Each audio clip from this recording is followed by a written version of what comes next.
오늘 금요일 밤 하나님께서 우리에게 주시는 말씀 창세기 12장 1절부터 4절까지의 말씀입니다. 창세기 12장 1절부터 4절까지 우리 한마음으로 함께 봉독토록 합니다. 여호와께서 아브라함에게 이르시되 너는 너의 고향 친척과 아버지의 집을 떠나 내가 네게 보여줄 땅으로 가라. 내가 너로 큰 민족을 이루고 네게 복을 주어 내 이름을 창대하게 하리니 너는 복이 될지니라. 너를 축복하는 자에게는 내가 복을 내리고 너를 저주하는 자에게는 내가 저주하리니 땅의 모든 족속이 너로 말미암아 복을 얻을 것이라 하신지라. 이에 아브라함이 여호와의 말씀을 따라갔고 롯도 그와 함께 갔으며 아브라함이 하란을 떠날 때에 75세였더라. 아멘. 저는 오늘 본문 말씀을 통해서 언약의 시작, 하나님의 부르심이라는 제목으로 주의 말씀을 선포하도록 하겠습니다. 우리는 대화 가운데 흔히 이런 일들을 충분히 경험합니다. 야, 밖이 너무 춥다. 이렇게 얘기하면 우리는 그 얘기를 듣는 순간 어떠한 생각이 듭니까? 밖이 춥다라는 사실과 더불어서 야, 밖에 나갈 때 외투를 두껍게 입고 가야 되겠구나 라는 생각을 하잖아요. 그냥 단순한 정보로 밖이 춥구나, 나는 그냥 오늘 멋내고 반팔로 가야지, 이런 사람은 없단 말이에요. 마치 우리가 신앙생활 할 때도 이러한 모습이 필요합니다. 주의 말씀을 들을 때에 주님의 그 말씀을 있는 그대로 받을 뿐만 아니라 내 삶에 적용해서 내 삶의 변화가 나타나야 합니다. 그래서 이 언어학에서도 지금 제가 예를 든 이러한 것들을 화행이론이라고 이야기를 해요. Speech Act Theory라고, 말을 하는 게 단순한 정보만 주어지는 게 아니라 행동을 만든다는 뜻입니다. 그러니까 진리인 하나님의 말씀을 우리가 들을 때에 그 말씀이 온전히 우리 속에 탁 떨어지게 되면 성령님이 크게 역사해 주시는 가운데 우리의 삶의 변화가 나타납니다. 이것을 우리는 단순히 이론으로만 알면 안 돼요. 삶 속에서 날마다 경험해야 됩니다. 그래서 우리 요 가까이 있는 트리니티 신학교에 케빈 베누저라는 아주 유명한 교수가 있습니다. 이광호 목사님 선생님이에요. 근데 이 분이 그런 얘기를 했어요. 신앙생활을 하는 데 있어서 성경이 말씀하시는 것, 그것과 더불어서 우리는 그 말씀에 반응하는 모습으로 나타나야 된다. 순종이 나타나야 된다는 거예요. 한마디로 얘기하면. 그러니까 신앙생활은요, 하나님의 말씀이 내 심령 속에 역사가 되어지고 그 결과물이 뭐냐? 순종으로 언제나 나타난다는 겁니다. 예컨대 우리 말씀 가운데서 베드로의 신앙 고백은 최고의 신앙 고백입니다. 예수님을 향해서 예수님은 주님이시고 그리스도시고 살아계신 하나님의 아들입니다 라고 그렇게 고백할 때에 예수님께서 말씀하시기를 그 네 육신으로 알게 된 것 아니다. 그 얘기는 너 머리가 똑똑해가지고 그거 알게 된 것 아니야. 그렇게 고백한 것은 성령님이 알게 해주셨다. 이렇게 우리 주님께서 말씀하셨어요. 그런데 그리고 나면 우리 속에 그 다음에 열매가 나타나야 됩니다. 주는 그리스도시다. 이렇게 얘기를 할 때 예수님이 나의 주인이고 예수님이 나의 구원자라. 그러니까 주인이 원하는 대로 살고자 결단을 내리는 것까지 함께 가야지. 그저 그냥 그 정보 하나 아는 걸로 내 머릿속에 갖게 되면 그 신앙은 반쪽 신앙이 되고 맙니다.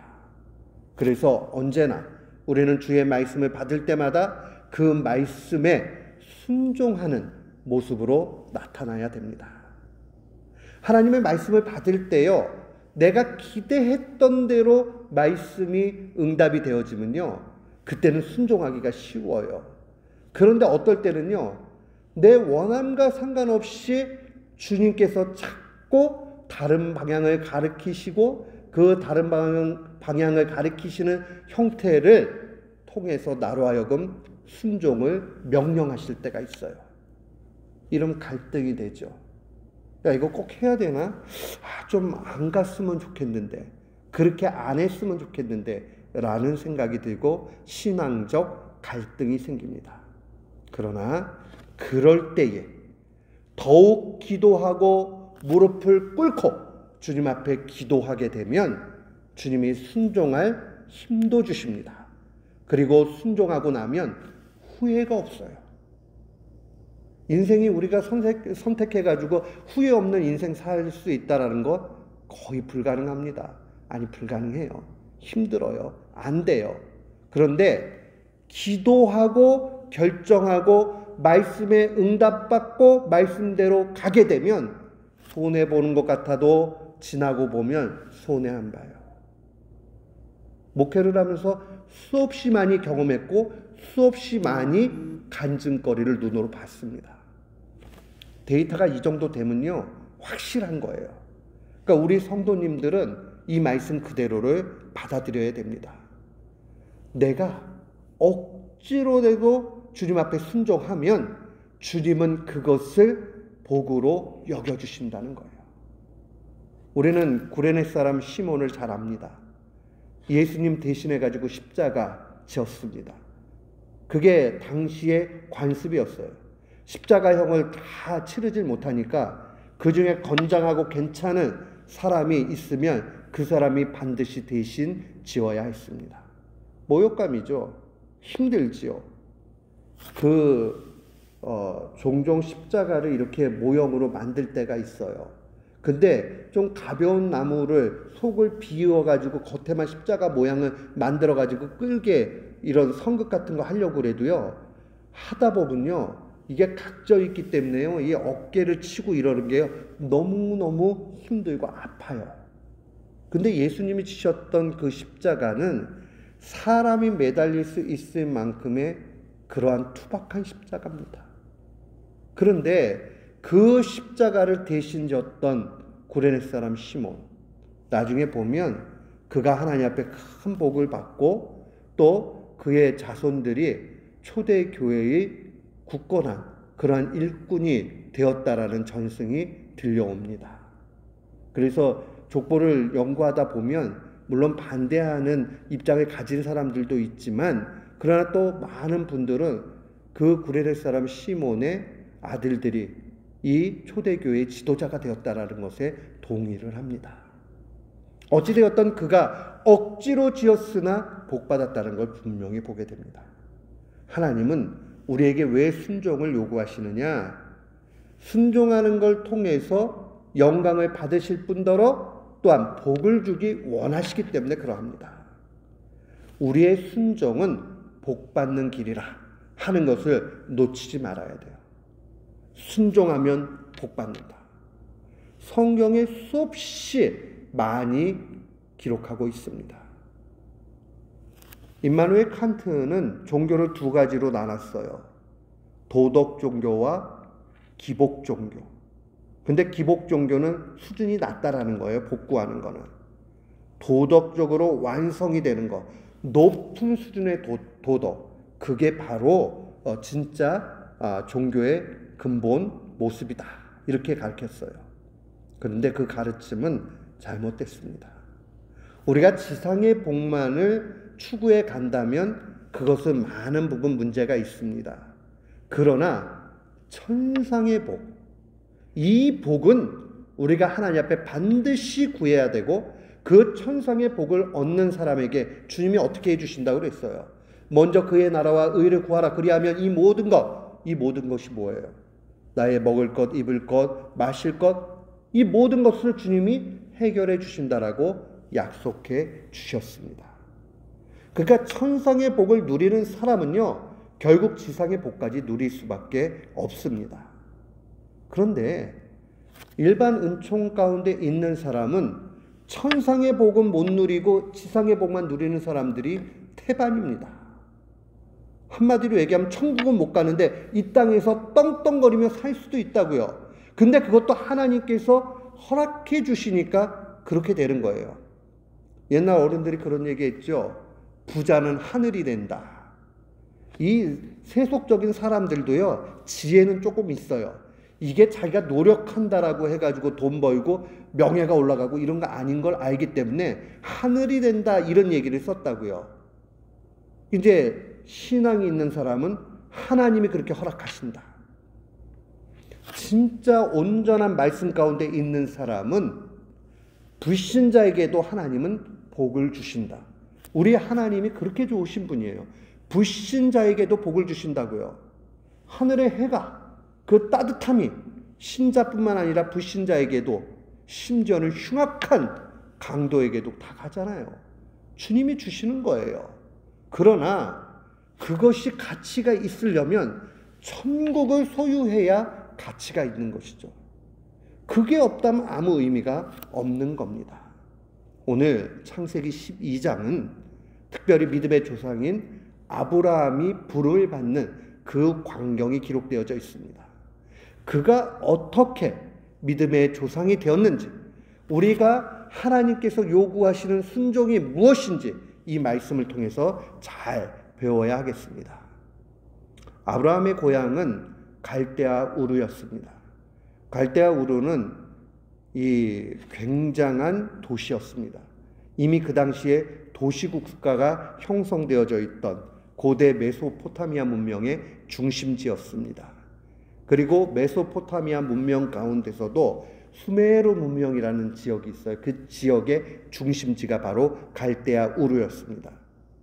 수에기 문자, 이 아카디아어 이런 글자들이 이곳에서 다 나오게 됩니다. 그러니까 굉장히 오늘날로 얘기하면요, 미국이라고 보면 돼요. 그런데 그 미국 안에서도 굉장히 뛰어난 그러한 지역이라고 보면 틀림이 없습니다.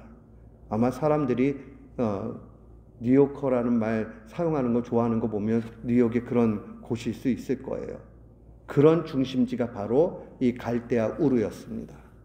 이곳에서 우상을 섬기던 가정입니다.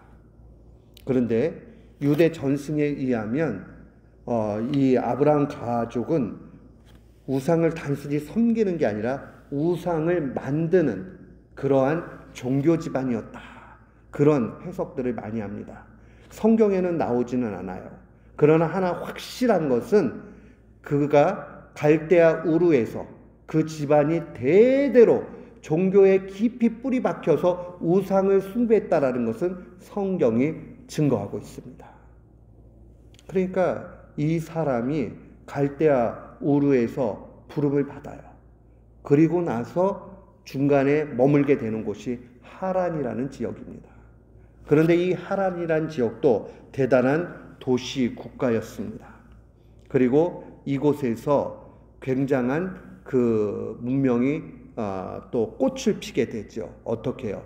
교역의 중심지였거든요. 그러니까 사람들이 왕래가 있고 그러니까 수많은 지식의 교류가 되고 물건들이 그렇게 교역이 일어나게 되었습니다. 그런 곳에 잠깐 머물게 되죠. 갈대아 우르를 떠나는 것도 쉽지 않아요. 일단 자기 고향이죠. 그 다음에 두 번째는요, 거기는 문명국가예요. 그러면 잘 먹고 잘 살고 있는데 거기를 떠나야 된다는 게 쉽지 않죠. 그러나 이제 한 6,000km 정도 거리가 떨어진 이 하란으로 떠나게 됩니다. 북서쪽으로. 인도함 받고 그냥 가는 거예요. 지시할 땅으로 가라고 하니까. 갈 바를 알지 못하면서 이제 갑니다. 그리고 나서 하란에서 자기 아버지 데라를 잃게 됩니다. 그리고 조카 롯과 더불어서 다시 떠나는 일들이 오늘 본문에 기록이 되어져 있습니다. 아브라함이 하란을 떠날 때가 75세였다. 뭐 당시에는 오래 살았으니까 뭐 물론 얼마든지 젊은 시절이다 뭐 이렇게 얘기할 수 있는지는 몰라도 어찌되었던지 간에 그의 나이 75세에 하란 땅을 다시 떠나게 되는 것이 기록되어져 있습니다. 여러분들, 우리도 이민 생활을 하면서 어떤 정착지를 떠나서 온다는 일들이 쉽지 않다는 것을 우리는 잘 압니다. 근데 이들은 이미 가지고 있던 기득권과 모든 것을 다 버리고 떠나게 되는 거죠. 이것에 대해서 구약에 능통했던 히브리 기자, 저는 바울 사도라고 봅니다. 이 바울 사도는 이렇게 증언하고 있습니다. 믿음으로 아브라함은 부르심을 받았을 때에 순종하여 장래 기업으로 받을 땅에 나아갈새 갈 바를 알지 못하고 나갔다. 이 말씀 한번 묵상해 보세요. 갈 바를 알지 못하고 나갔다. 이 해석이 두 가지예요. 첫 번째 해석은요, 약속의 땅은 가나안 땅이잖아요.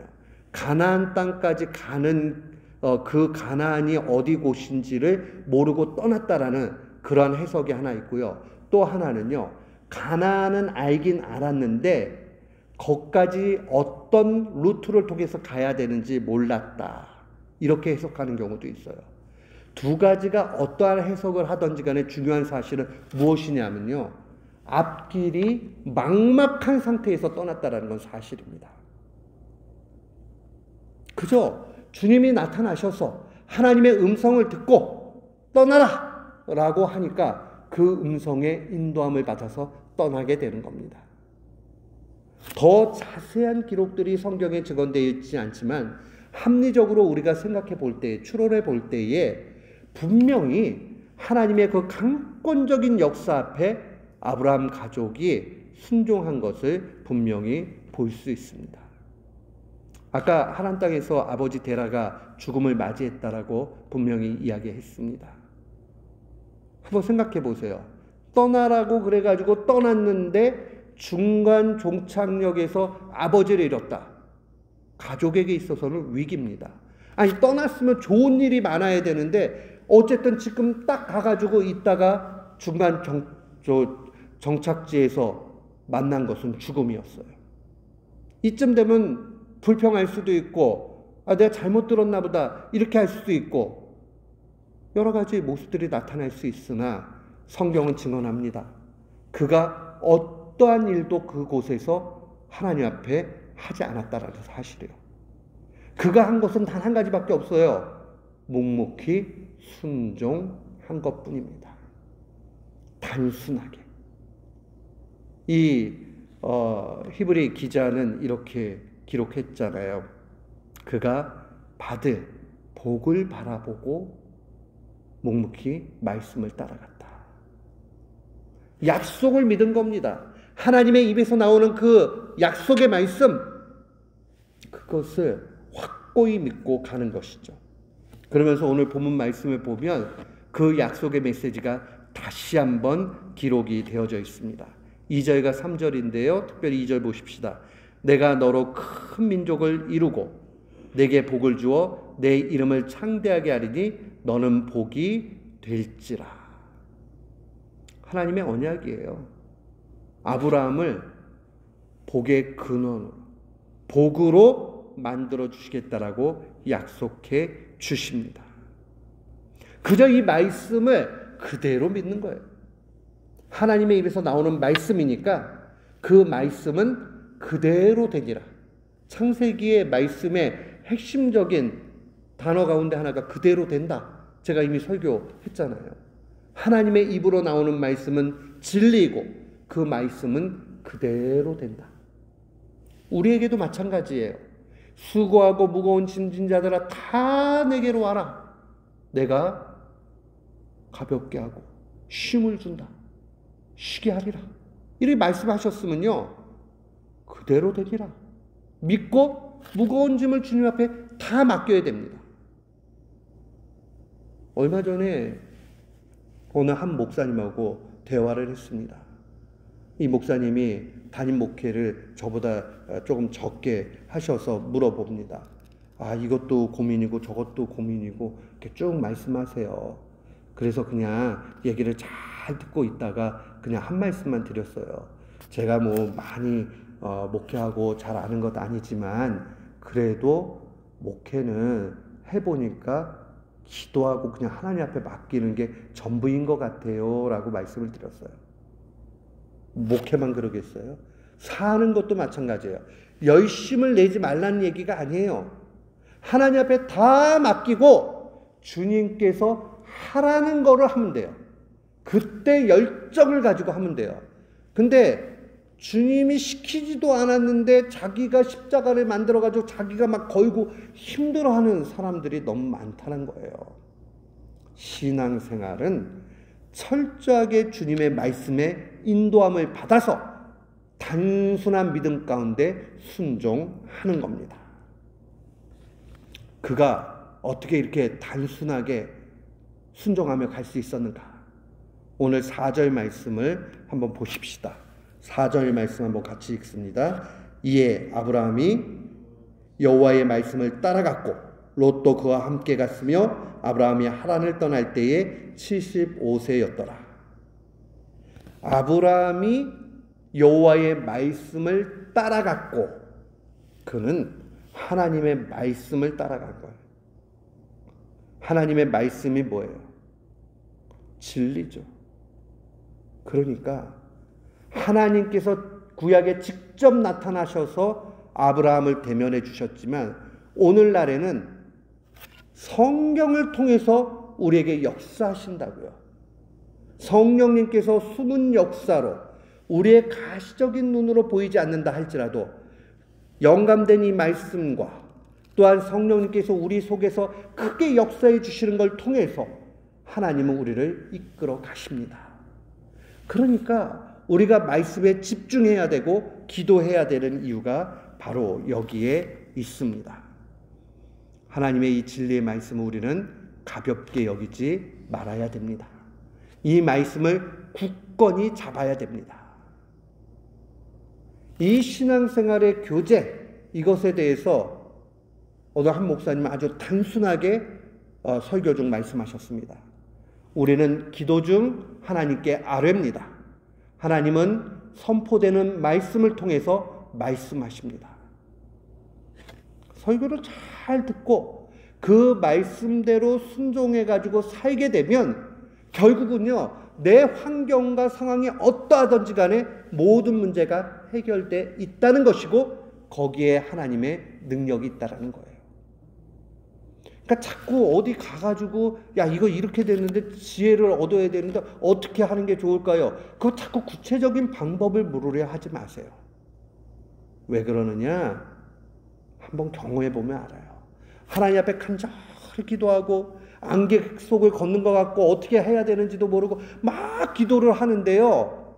어느 순간 하나님께서 해야 될 바를 알려주신다고요.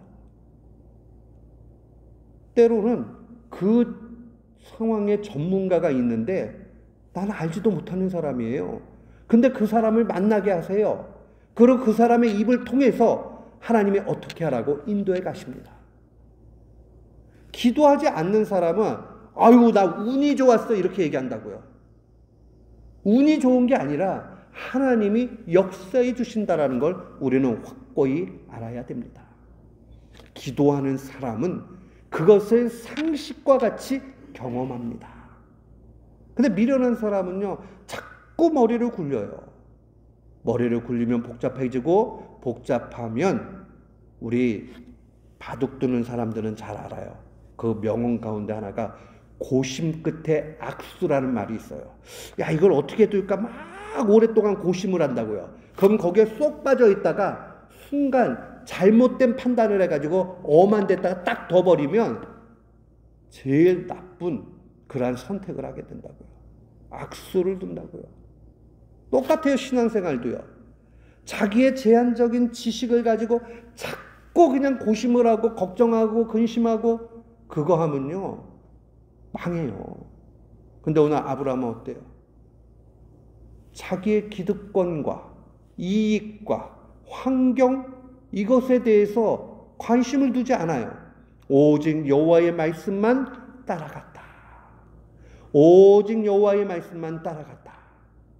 우리에게 이 모습이 필요합니다. 구약 성경에 하나님이 직접 나타나심보다 더 확고하게 우리에게 말씀해 주시는 것은 기록된 하나님의 말씀입니다. 제가 왜 이런 말씀을 드리느냐? 구약은 신약까지 와야지 그 풀리는 부분들이 많이 있어요. 그래서 칼빈도 구약의 선지자들보다 오늘날 신자들이 하나님의 뜻을 더 또렷이 안다, 이렇게 기록했어요. 그러니까 우리는요, 구약 성경을 기록한 이사야나 예레미야나 뭐 이런 하나님의 귀한 분들, 이분들보다 더 또렷하게 하나님의 계시의 말씀을 알고 있다고요. 왜 그래요? 신약까지 다 가지고 있잖아요. 그러니까 구약에 예언되고 있는 분이 예수님이라는 사실을 우리는 명확하게 안단 말이에요. 그러니까 그들보다 더 확연히 잘 알지요. 그러니 우리가 얼마나 은혜의 시대를 살고 있는가. 하나님께서 이미 기록해서 알려주셨다고요. 그리고 이 기록된 말씀은 우리의 귓가에 들려오고 우리가 읽고 그 가운데 인도함을 받아왔단 말이에요. 얼마나 정확해요. 그러니 이 말씀을 사랑해야 되고 말씀의 인도함을 받아야 됩니다. 이 말씀은 생명의 말씀입니다. 우리를 살리는 말씀이요, 우리에게 참 길로, 진리로 이끌어 갑니다. 하나님 말씀에 집중하게 되면요, 세상적인 잡생각이 들지 않습니다. 안 그러면 자꾸 두렵고 떨리고 이래요. 종종 학생들이 그런 이야기를 할 때가 있죠. 내일 당장 시험인데요, 불안만 해요. 시험 공부해가지고 빨리 해야 되는데 범위는 너무 많고 이해는 안 갖고 어렵고 막 너무 불안해가지고 아무것도 못할 때 제일 좋은 방법 뭐냐면요, 그 상태에서 바로 공부를 일단 시작하는 거예요. 바로 공부를 시작하면 어느 순간 두려움이 조금씩 사라지기 시작을 합니다. 똑같아요. 신앙생활할 때 엄청난 일들이 우리를 흔들 때가 있어요. 우리의 힘으로 감당할 수 없을 뿐만 아니라 어떻게 하지 못하는 상황에 놓여질 때가 있다고요. 그때 어떻게 해야 돼요? 기도해야 돼요. 무조건 기도해야 돼요. 무릎 꿇고 기도하고 수시로 기도하고 금식하며 기도하고 그러다 보면요, 마음에 확신이 생겨요. 흔들림이 없어요. 주님이 살려주신다. 주님이 해결해 주신다. 모든 문제가 다 그래요. 그러니까요, 지금 무겁고 힘든 문제를 주님께 맡긴다는 말씀은 쉽게 얘기하면, 주님, 나 이거 해결 못하니까 주님이 책임져 주세요. 그렇게 하고 잊어버리는 거 아니에요. 주님 앞에 간절히 매달리는 거예요. 주님, 이 문제를 담당해 주시며 제게 지혜를 주십시오. 주님이 어떨 때는 천사를 보내서 아주 드라마틱하게 바꿔주실 때도 있지요. 그러나 더 많은 부분은 우리의 그 상황들을 하나님께서 주관하시면서 우리의 선택을 통해서 인도해 가십니다. 근데 우리의 선택을 우리의 생각대로 하면 어떻게 하겠어요? 맨날 틀린 답만 잡을 수밖에 없는 거예요. 그러니까 기도하고 가야 됩니다. 기도하는 사람은 동시에 주님의 뜻을 알기 위해서 말씀에 집중합니다. 신앙생활은 바로 이런 거예요.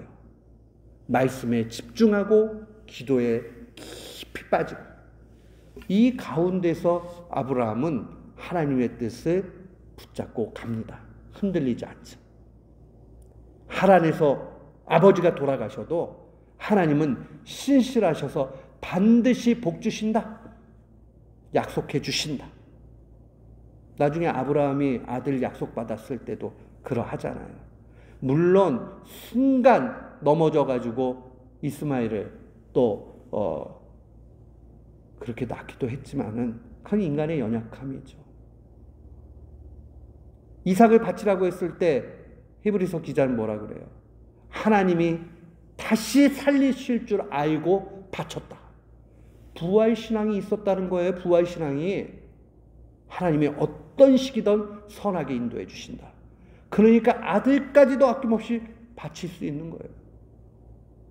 믿음이 이렇게 아름다운 것이라고요. 우리는 믿음의 사람으로 나아가야 되겠습니다. 그 믿음은 확고한 흔들림 없는 확신 가운데 나타나게 됩니다. 저는 종교개혁을 했던 칼빈의 신앙을 참 좋아합니다. 이분이 신앙에 대해서 정의를 내리는데 그 신앙의 정의를 이렇게 이야기합니다. 신앙은 하나님의 자비하심에 대한 확고하고 확실한 지식입니다. 그리스도 안에서 우리에게 값없이 주어진 약속에 근거하고 성령을 통해 우리 마음에 인치십이 된 것입니다. 라고 이야기합니다. 이 말을 이야기하면 이런 거예요. 신앙이라는 것은요, 하나님이 어떤 시기든 내게 자비를 베푸셔서 제일 좋은 것 주신다라고 확신하는 거예요. 그리고 그리스도 안에서 이 모든 것을 받는다. 이 말은요, 아버지께서 아들에게 모든 권세와 복락을 주셨거든요. 그러니까 지상의 복은 예수님을 안 믿어도 받을 수 있어요. 불신자도. 그러나 천상의 복은 그리스도 안에서만 받을 수 있어요. 근데 지상의 복을 불신자도 받고 우리도 받으니까 똑같다, 그렇게 생각하면 안 돼요. 그리스도 안에서 지상의 복 받는 것은 가치가 다른 거예요. 똑같이 밥을 세 끼 먹어도 다른 거라고요. 천상의 복까지. 아들까지 아낌없이 주신 분이 우리에게 뭐가 아까워가지고 못 주시겠어요. 그러니까 그 약속에 근거하는 것이고요. 그 가운데 성령님이 확신을 주신다. 인쳐주신다는 것. seal 해주셨다는 말이 뭐예요? 도장을 꽝 찍어주셨다는 거 아니에요. 성령님께서. 믿음이 그런 거라고요. 믿음은 언제나 하나님의 자비하심에 호소합니다. 믿음은 언제나 그리스도 안에서 다 받게 된다는 것을 확신하는 것입니다. 성령님이 우리에게 흔들리지 않도록 이 믿음을 보증해 주십니다. 이거 놓치지 마세요. 하나님 내게 제일 좋은 것 주신다. 아들 예수 그리스도 안에서 우리는 다 받는다. 그리고 성령님이 보증해 주신다. 그러니까 큰 문제가 와도요, 야, 이거 더 기도하라고 어려움 주셨구나. 기도해야 되겠다. 그렇게 해야 돼요, 우리는. 아브라함이 결국은 약속대로 가나안 땅까지 오게 됩니다. 대략 그 거리로 이야기하면요, 거의 5만 5천 마일 정도 돼요. 굉장한 거리입니다. 짧은 거리가 아니라고. 긴 거리를 여행해가지고 들어오게 되는 거죠. 5,500마일입니다. 짧은 거리 아닌데 그 가운데 주님을 신뢰하면서 그렇게 가는 거예요. 얼마나 귀합니까? 하나님께서 이렇게 인도해 주시는 것을 오늘 이 밤에 우리는 기억해야 되겠습니다. 하나님의 부르심은 우리에게 복 주시기 위해서 부르시는 거예요. 우리 교우들 한 분 한 분을 부르신 이유는 복 주려고 부르셨습니다. 복 받는 사람은 하나님의 자비하심을 언제나 마음에 간직하고 호소합니다. 기도합니다. 절대 순종합니다. 그리고 그리스도 안에서 다 받는다. 그것을 확고히 합니다. 성령님이 내 마음을 지켜주십니다. 사랑하는 성도 여러분, 이 말씀 마음에 간직하고 주님 앞에 큰 영광을 돌리는 우리 모두가 되기를 주님의 이름으로 축복합니다. 아멘.